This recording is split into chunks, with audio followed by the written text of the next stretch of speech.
through my struggles last year, and I was the most depressed I've ever been last year. It's knowing that even in the hard times, I'm going to be okay. Yeah, nice. Well, g'day, mate. Jason, welcome. Thank you. Thanks for having me. We've got Taylor here, is that right? Yep, Taylor. Introduce yourself a little bit. Yeah, so Taylor Forward. Online people know me as the Small Town Drifter. I'm Taylor Forward, and I'm the Small Town Drifter. I love that. Little town in Tasmania. Nice. And we are doing a bit of a tour. I'll go into a little bit of how this even came about, because this is very impromptu right now. It was not planned at all. Yeah. We met in Japan, I'm pretty sure. Yeah. Yeah, we met in Japan. We had a really cool battle at G1GP the last round, November last year, when I brought the team over. Pretty funny, actually. I was really sick that trip. Okay. And I've had the same sickness very recently. Right, it's coming back. So I'll try to keep distance, mate. Yeah. But no, I'm almost good now. And he's a professional. I don't know if you can call it professional, but he's a high-level drifter. Yeah, no one's really I'm professional. Definitely not professional. Well, I got to make you sound better, mate. He's a professional drifter, Yeah. and he's came second in Japan. In our state series in Tassie. In Tassie. And where did you come in that G1GP round? You got the top 4 somewhere. Not top 4. I can't remember what I came now. I swear it was top 4. Anyway, he did really well in Japan. He's cheating with an S chassis. Good time. I went to a Z after that though. So did you? In Japan, yeah. Oh, what a rookie. Yeah, I couldn't afford to keep it. Fair enough, mate. But that's a little bit of a backstory on yourself, and I'll let you take it from here a little bit. No worries. Yeah, I suppose like most of the people watching this followed Keep It Reet for ages, entered a few draws here and there. Obviously being from Tassie, never got to drive one of the Friday night events, but would always love to get to one of them, and hopefully we can make that work on this tour. But yeah, I've been into drifting for about 17 years now, so quite a while.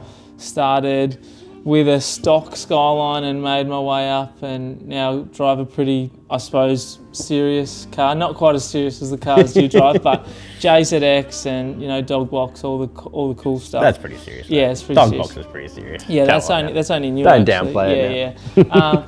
But always had a real passion for motorsports, but also young people. Worked in the youth space for many years, for almost about the same amount of time as I've actually been drifting, and always had this desire to link my passion for extreme sports and seeing young people make good choices in life. And so for about 16, 17 years I've dreamed to link them too. And over the last 2 years, worked really hard to get off the ground a non-for-profit called Dare to Drift.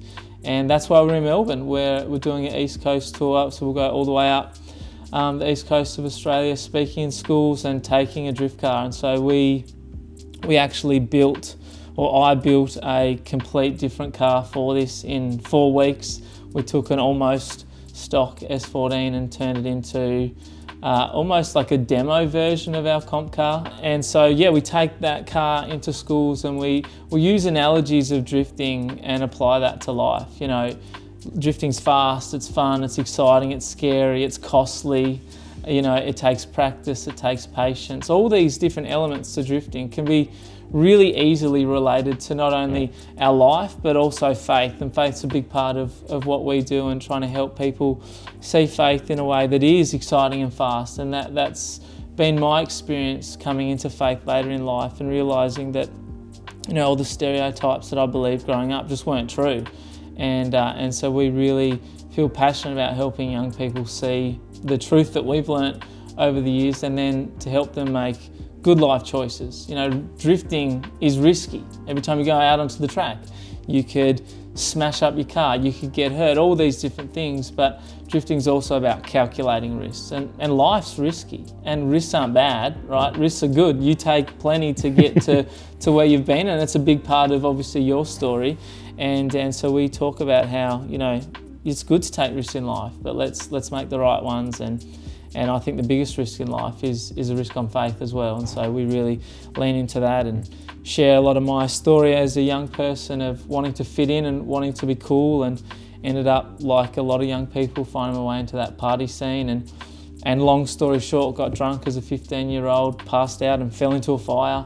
Should have died. Crazy time in my life. And then through the healing process of that, found faith and moved into the extreme sport stuff. And wild story. Yeah. I feel like a solid point on what you're mentioning about like all the positives from drifting and motorsport and relating that to life. As much as you can treat it in a really positive way, there is just like anything really negative aspects to it and sides to it. If you disrespect the car and the sport, aka driving on the streets, and treating it dangerously and endangering other lives, you can really take it to another level of the complete opposite of what the sport's all about. Yeah, that's right. At the end of the day. That's exactly what you're saying is a big part of weighing up risk. It's still risky driving on the track and the street, but you're weighing up what's the good risk here. Yeah. What are the benefits? What are the outcomes? On one side, you got no helmet, no roll cage, no safety seat belt, no crew on the side of the track with a fire extinguisher and safety ambulance and this and that. And then on the other side, you got a full 6-point cage, you got a 4-point harness, you got a regulated helmet to save your head. You've got harness devices, you've got fire extinguishers ready to go. You've got a safety team right there. It's just, it's like, it's so easy to, like when you're on the street, to just be like, oh, I can just like throw it backwards into this corner. There's no trees and people around. Like, I don't know, it's hard to kind of explain, but anyone that's been in that situation knows the mindset behind. You can just like a switch, you can just kind of forget about your surroundings. As soon as that adrenaline kicks in, it's just about, you can focus on the fun aspect of it way too much, and it takes away from the whole, all right, I should probably pull my head in. Like, that's right. This could end extremely bad and my life could change from this one decision. Yeah, and we all know people that have similar stories to that, and it is a big part of drifting, but it doesn't mean that it's a right part about drifting. And so taking risks is a part of life, but we can take them in the right way. Tell me a little bit more about I guess maybe the car and the tour and what you've done so far. Yeah, so we have 2 cars, like I said, the JZX and then the S14. The S14's sick. Finished it literally the day before we loaded up to come across on the boat to Melbourne. And so it's like untested. I'd done the most driving in it the other day when I drove from the caravan park we're staying at to the school I went to. So I haven't got to drift it yet, but it's a pretty spicy little setup. 250 kilowatts on ethanol, Haltech, just all the bolt-ons. Pretty standard in that sense. B-knuckle up front, lower extended arms, 5-bolt stuff in the back, 2-way, half cage, bucket seats. All the goodies. Like just a good little package to have fun. Basically like one of the guest cars that we've got. Yeah, the thing that scares me the most about it is still SR box, but well, if you need some upgraded box, I got some downstairs, mate. So we just wanted to build a fun little package that we could street drive to the schools, but still drive. Like, we want to do events where we can. Where I'm actually going to do a weekend at Rayleigh, which I'm stoked about. Never been there. Really excited to drive there. Yeah, it's a really cool track. Yeah. I got to stop you. There is some really cool tracks on the East Coast, but there's Calder Park right next door, mate. When did you get here? Literally on Tuesday. Bruh, we had an event on Monday. Did you actually? It would have been perfect. It was literally, we had 50 people down. It was Drift School Plus, we call it. You need to start looking at your like the drift calendar. There's a drift calendar, you know. Is there? Yeah, there's a drift calendar run by one of the Vic boys. It's got every event in Australia. I need to find that. You need to help me find that later. Put it down in the link below. I can't remember the name, and I don't look at it myself, but it's there. So we're in Melbourne for we're only here for about 8 days and doing some schools and different youth things around the place. And then we actually fly home on Monday, go home for a week because it's our second round of our state series. So do that, and then I'll fly back with my whole family. So I've got 4 kids and my wife. So our eldest is 6, our youngest is 1. So Yeah, wild. It's Yeah, that's crazy. it's You've one up to me there, mate. yeah, pretty intense. And and our setup is a gooseneck trailer, and it's huge, 10.5 meters. But Good. but What are you most towing? a Ram 2500. Yeah, it's a beast. No, they are good cars. Yeah, you're not a Ford. Hey, you can't get Ain't no 6 Ford, seaters. You can't get a 6 Yeah, you seater can. Ford. Can you? Yeah, mine in the States is 6-seater. Yeah, I just in don't know the if States. legally. I don't know if you can get them here. The Ram's the only one I could find with a 6-seater. Anyway, Anyway, so we're getting the sidetracked. car's in the back. The car's in the back, and we have very small living space in the front, especially for 6 of us. So, once we get back into Melbourne, we'll head straight up to Queensland. We're in Queensland for a month, and then we'll head back down. We'll stop in New South Wales, and we'll break that up into Newcastle and like Greater Sydney area. Yep. And then we come back through Melbourne. Maybe there'll be an event as we come back. We'll have to check. And then we're going to go to Adelaide for the final stop of our tour, and then back over on the boat to Tassie. No, I love it. And we'll rinse and repeat next year. I love it. You should have made room for another car, mate. I would have thrown one in and I would have just Come flown up. up and Yeah. meet you at the Yeah, things yeah. and help you out, because I got to say, I love the cause. It's really cool. This is the first I'm hearing of it properly. You have mentioned kind of a little bit here and there, and it's hard to keep on top of everything for that's sure. going on, For but sure. no, I absolutely love it. It sounds really cool. Yeah. Got my full support. Thanks, man. If there is anything else we can do, I'd love to be able to help out in any way possible. Obviously, helping with this video is the start. Yeah. Get awareness out there for you. Yeah, totally. If anyone wants to jump on and you just give me the info, we'll throw some Great. info and links down the bottom and in the bio and Yeah. this and that. And Awesome. make sure you support the cool journey that you're on. And It feels, some of the stuff that we're doing feels very in line with some of the things that you've sort of lent into, especially around your stuff around men's mental health. And I know for me, that's why I felt led to reach out to you in the first place. I really felt like God said to pray for you and your family, Danny and your kids, and been doing that. And then you dropped that little hint in the in the Jager video about church, and I'm like, okay, so there's some seeds there. So I really wanted to come here and hear some of your story. And as I'm sure lots of the people watching know, our community is drifting. I've been very fortunate to grow up in a space where I've had like a church community that's really been great to me and helped me through some really hard times. But a lot of us don't have that, and drifting is that space for us. And so, I'm really passionate about, as well as doing the school stuff, is trying to make a space similar to yourself where it's okay to talk to someone when you're struggling and find a place to have an outlet. And I think it's really cool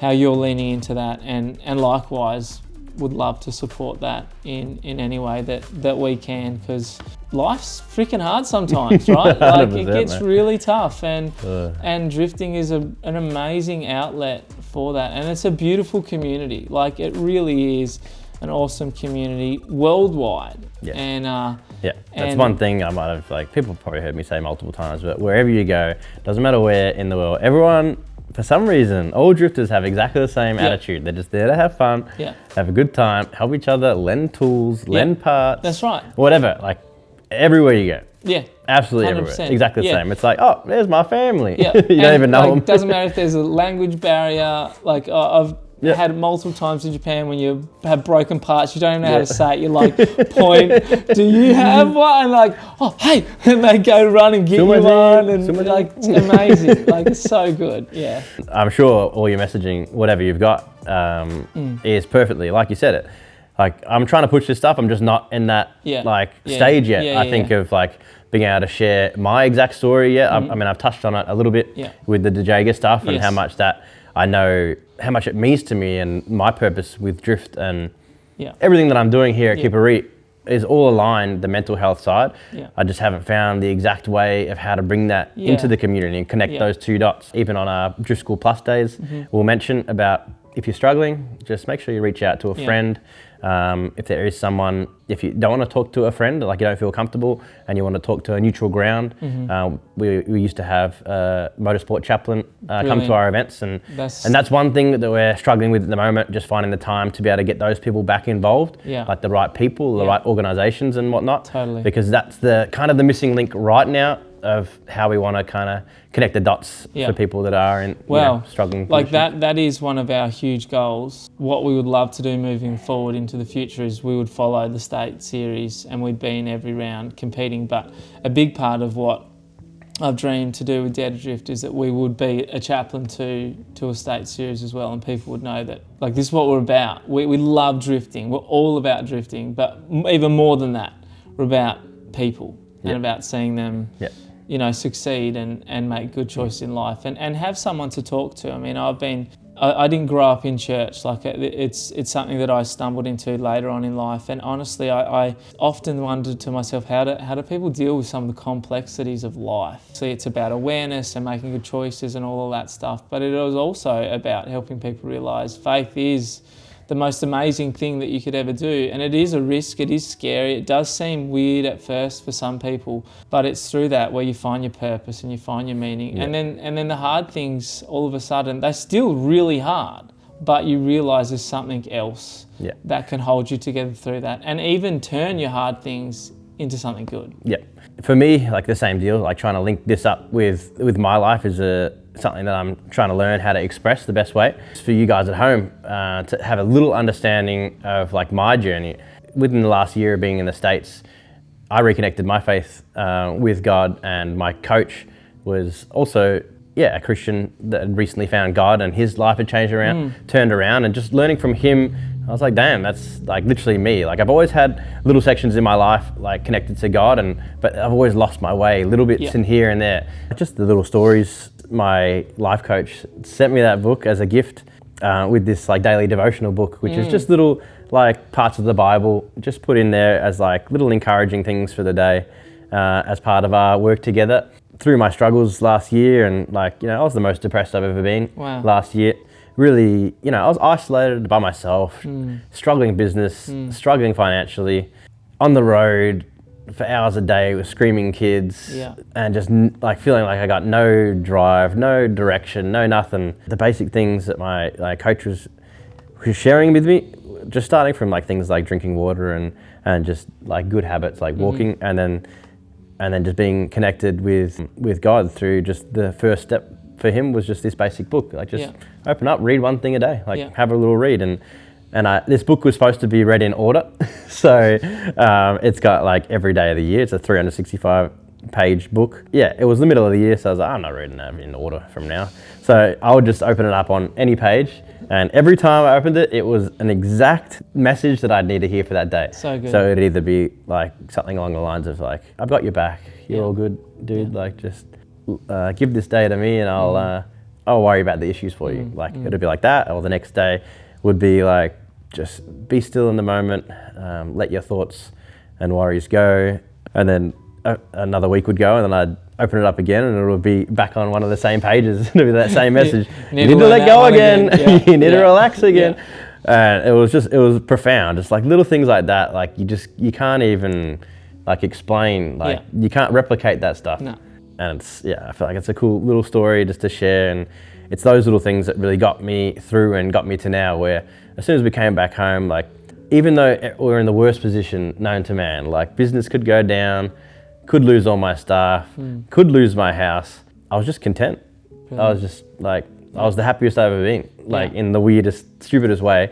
I was just like, I'm spending time with my family, I'm finding a good church, I'm listening to like music that makes me feel good, I'm not waking up with this heavy burden on my chest every day. I'm getting out of bed, I'm just like focusing on the tasks that I need to do, ticking little boxes one by one, and feeling like I'm pointed in the right direction, and I've got my purpose and vision and whatever back. And that's so good. It's been a profound journey.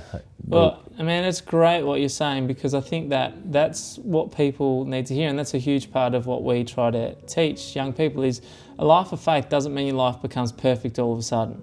As soon as you start following Jesus, it's not like he flicks his switch and everything becomes good and all your problems fade away. It's not that at all. But what it is it's a reassurance in them spaces. Walk through the valley of the shadow of death. There you are. Like, it's knowing that even in the hard times, I'm going to be okay because you're with me. There's no mountain too high, no valley too low. And so that's the reassurance that that's what I'm saying before. I don't know how people get through some of the life's challenges without that reassurance. And, you know, there's lots of people that could maybe argue different ways, but I'm just like, nah. It might be a little bit of a silly example, but the very first trip all my friends went to Japan. And it was at the time when we had a youth camp on at the church I was going to. And I'm like, man, I want to go, but I really feel like I need to stay for this. And so I was like, all right, God, I'm going to trust you in this. I'm going to stay. And I know, fast forward, a few years later, I get an opportunity to film a documentary paid for by SBS to go to Japan and go drifting. The best way to explain it, which it came to me recently, was it's like a cheat code. Yeah. It's the funniest thing. Of something we had a laugh with my coach. And if you can share that cheat code with other people, that's good. You know, you got this huge problem.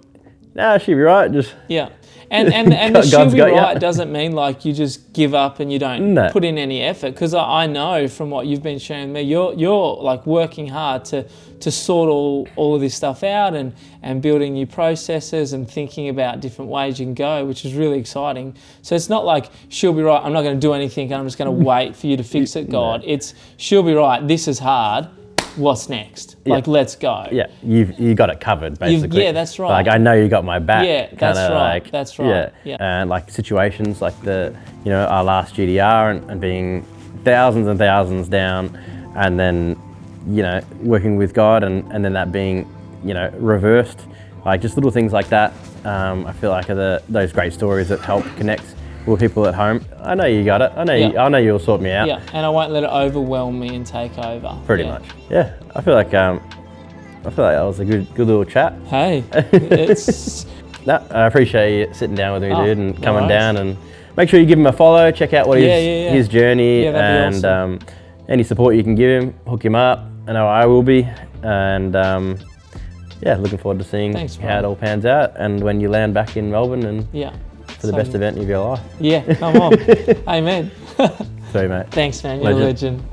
All right, thanks for watching. Hope you guys enjoyed. I know it's a little bit different, but it's something that I want to start bringing into the brand of Keep It Reet.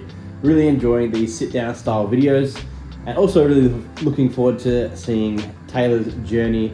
It's really in line with the brand, and honestly something that we want to achieve at some point as well. So bang a comment down below. Let us know your thoughts, positive or negative. I'd love to hear them, and of course, if you enjoyed it, like it and subscribe because it goes a long way. See you on the next one.